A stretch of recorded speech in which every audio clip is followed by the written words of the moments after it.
시청자 여러분 안녕하십니까? 레디 개장 시그널 진행의 김민아입니다. 새벽에 FOMC 결과가 나왔죠. 금리는 동결을 발표했습니다. 다만 내부적으로 보면 조금 매파적이었다고 할 수 있겠는데요. 일단 의원 중에 3명은 금리 인상을 주장하기도 했고요. 케빈 허씨는 물가가 지금 수준이 상당히 높다면서 앞으로 반드시 물가가 2%가 유지되어야 한다고 발언을 내놓기도 했습니다.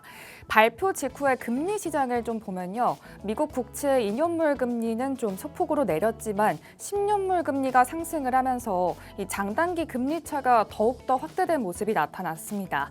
시장에서는 앞으로 9월에서 이 금리를 인상할 가능성이 더 높다고 베팅을 하고 있다. 이렇게 보시면 될 것 같습니다. 이 밖에도 마이크로소프트 그리고 메타의 실적이 나왔는데요. 이 두 기업의 실적이 나온 뒤에 주가는 조금 엇갈린 흐름을 보였습니다. 일단 마이크로소프트 같은 경우에는 애저 사업의 성장률이 이 순이익과 매출을 직접 주가를 끌어올린 영향으로 작용을 했습니다. 특히 이 주가를 끌어올렸던 좀 긍정적인 가장 요인으로 꼽아볼 수 있는 건 바로 컨퍼런스 콜에서의 발언 때문이었는데요. 앞으로 잉여 현금 흐름을 플러스로 유지하겠다는 발언에서 주가가 8%대까지 확대하기도 했습니다. 다만 메타는 좀 반대 흐름을 보였습니다. 일단 매출은 상당히 잘 나왔는데요. 현금 흐름이 발목을 잡았습니다. 자세히 살펴보면 주당 순이익이 좀 크게 감소했고요. 여기에 잉여 현금 흐름도 급격하게 줄어들면서 주가가 10%대까지 낙폭을 키워내기도 했습니다. 이러한 부분이 오늘 우리 국내 시장에는 어떻게 반영될까요? 일단 어제 시장을 좀 돌이켜보면 정말 또 이번에도 큰 낙폭을 그려냈습니다. 주가가 어제 코스피 시장 같은 경우에는 5,200선까지 쭉 밀리다가 장 막판에는 다행히도 5,600까지 회복하는 모습을 보였는데요. 오늘 우리 시장은 어떻게 흘러갈지 저희 레디 개장 시그널과 함께 하시면 좋겠습니다. 지금 프리장에서는 삼전닉스가 다시 약세를 보이는 모습입니다. 이럴 때 어떻게 대응을 하면 좋을지 박건욱 전문가님과 잠시 후에 얘기 나눠보도록 하겠습니다. 그럼 본격적인 시작에 앞서서 간밤 미증시 마감 상황 그리고 개장 전 체크해봐야 될 뉴스들 짚어보고 돌아오도록 하겠습니다. 안녕하세요. 레디 개장 시그널 캐스터 김다영입니다. 간밤 뉴욕 증시는 동반 하락 마감했습니다. 금리 인상 우려와 반도체주 약세, 중동 긴장이라는 세 가지 악재가 겹쳤는데요. 자세한 지수 상황 확인해 보시죠. 3대 지수 일제히 약세 기록했습니다. 다우존스는 2% 넘게 밀리면서 작년 4월 이후 최대 낙폭을 기록했고요. 나스닥은 1.74% 내린 24,442선에, S&P 500은 1.52% 하락한 7,316선에 장을 마쳤습니다. 예상대로 연준은 일단 금리를 동결했는데요. 다만 매파적 기조를 보이면서 시장은 요동쳤습니다. 여기에 중동 긴장과 반도체주 약세까지 더해지면서 낙폭을 키웠고요.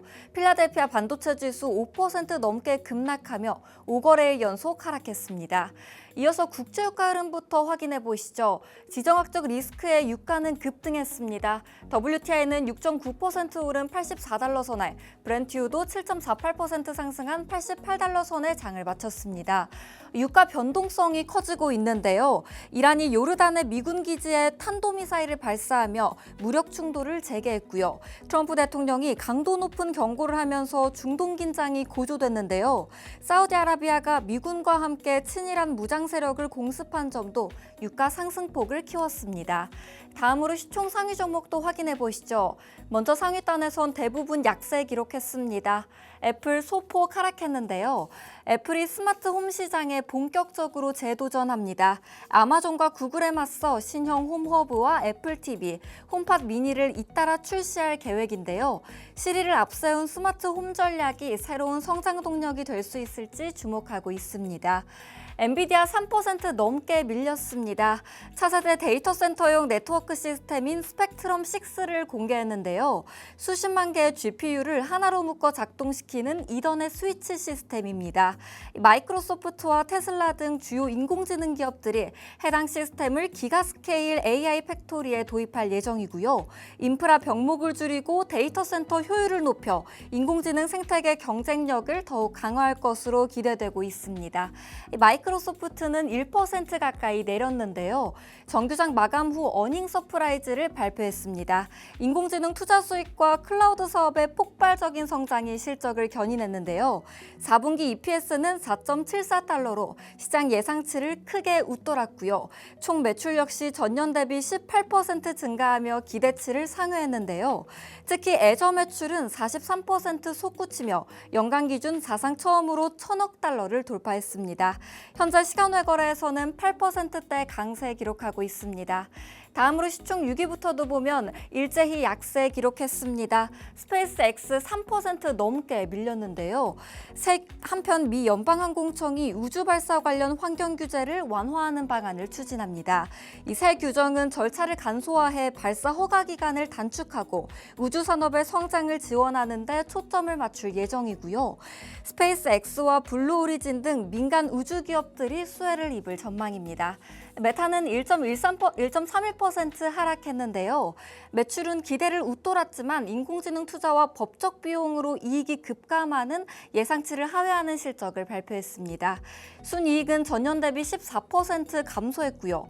2분기 EPS와 3분기 매출 가이던스 역시 월가 예상치를 하회했는데요. 현재 시간외 거래에서는 6%대 약세 기록하고 있습니다. 테슬라는 3% 가까이 내렸습니다. 장기 전력 구매 계약을 체결하며 인공지능 전력 확보에 나섰는데요. 태양광 및 배터리 저장 프로젝트 전력의 90%를 2028년부터 공급받을 예정이고요. 시장에서는 데이터 센터 수요가 급증하는 가운데 안정적인 전력 확보가 사업 경쟁력을 높일 것으로 보고 있습니다. 다음으로 금은 시세도 확인해 보시죠. 금은 선물은 반등했습니다. 금 선물은 0.28% 오른 4,049달러 선에, 은 선물은 0.08% 상승한 57달러 선에 장을 마쳤습니다. 금리 결정 전까지만 해도 4,000달러 선을 밑돌았는데요. 연준이 깜짝 인상을 할 수 있다는 관측이 나오자 일부 경계 매물이 출하됐습니다. 다만 이번 동결로 당장의 긴장 국면이 다소 누그러지면서 금값은 상승했습니다. 네, 지금까지 미증시 마감 상황 전해드렸는데요. 내일은 애플과 아마존의 실적 발표가 예정돼 있습니다. 남은 실적까지 함께 지켜봐 주시죠. 지금까지 미증시 전해드렸습니다. 안녕하세요. 개장 전 체크포인트 캐스터 김지윤입니다. 최근 장이 워낙 거칠어서 투자자분들도 마음이 편치 않으실 텐데요. 연이어 굵직한 이벤트가 쏟아지고 있는 만큼 오늘 시장의 방향을 가릴 세 가지 포인트 짚어보겠습니다. 첫 번째로 간밤에 나온 FOMC 결과입니다. 연준은 기준금리를 동결했지만 시장의 안도감은 없었습니다. 위원회 12명 가운데 3명이 금리 인상을 주장하면서 연준 내부의 물가 경계가 예상보다 강하다는 해석이 나왔는데요. 여기에 국제유가가 다시 급등하고 미국 장기 국채금리까지 오르면서 나스닥과 반도체주가 큰 폭으로 밀렸습니다. 이 흐름은 오늘 우리 증시에도 부담을 줄 수 있는데요. 금리 상승은 미래 성장 기대가 큰 반도체와 기술주의 기업 가치를 낮추고 달러 강세는 외국인 자금 이탈 압력을 키울 수 있기 때문입니다. 오늘은 그렇기 때문에 지수 반등 여부도 중요하지만 원달러 환율과 외국인 수급을 중점적으로 체크해 보시면 좋겠습니다. 다음으로 빅테크와 삼성전자의 실적 릴레이입니다. 간밤 실적에서는 AI 수요가 여전히 강하다는 점과 투자비 부담이 동시에 확인됐습니다. 마이크로소프트는 대규모 AI 인프라 투자가 실제 클라우드 수요로 이어지고 있음을 보여줬는데요. 반면 메타는 외형 성장을 이어갔지만 투자와 비용이 빠르게 늘면서 AI 투자가 언제 수익으로 돌아올지에 대한 부담도 남겼습니다. 국내 증시에서는 빅테크가 투자를 계속하느냐보다 그 자금이 HBM과 서버용 D램 주문으로 이어지는지가 중요합니다. 그리고 오늘 오전 10시 삼성전자의 확정 실적에서는 DS 부문 수익성과 HBM 경쟁력, 파운드리 회복 전망을 확인해야 하는데요. 긍정적인 전망이 나온다면 최근 위축된 반도체 투심을 되돌릴 수 있겠지만 기대에 못 미칠 경우에는 외국인 매도 압력이 이어질 수 있습니다. 여기에 31일 새벽에는 아마존과 애플의 실적 발표도 예정돼 있습니다. 결국 이번 주 빅테크의 투자 계획이 하반기 AI 수요가 이어질지 판단하는 핵심 지표가 되겠습니다. 마지막으로 레버리지 ETF 규제입니다. 내일부터 단일 종목 레버리지 상품의 진입 문턱이 크게 높아집니다. 개인이 신규 투자를 하려면 기본 예탁금이 기존 1,000만 원에서 3,000만 원까지 3배 올라가고요.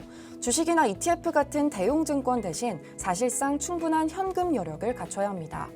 최근 급락장에서 개인들이 SK하이닉스를 비롯한 단일 종목 레버리지 상품을 공격적으로 매수하면서 이런 상품이 오히려 장중 변동성을 키운다는 지적이 확산됐는데요. 당국은 진입 문턱을 높여서 과도한 투기 수요를 줄이겠다는 겁니다. 다만 규제가 시행되면 실제로 레버리지 상품 거래가 줄고 변동성이 완화될지 아니면 개인 자금이 다른 고위험 상품으로 이동할지가 오늘부터 시장의 관심사가 되겠습니다. 네, 연준의 매파적 동결과 엇갈린 빅테크 실적 속에 변동성이 큰 시장인 만큼 움직임을 초반에 서두르기보다 곧이어 발표될 삼성전자 실적과 수급 계속 체크해 보시면서 오늘장 대응 전략 세워보시죠. 지금까지 캐스터 김지윤이었습니다.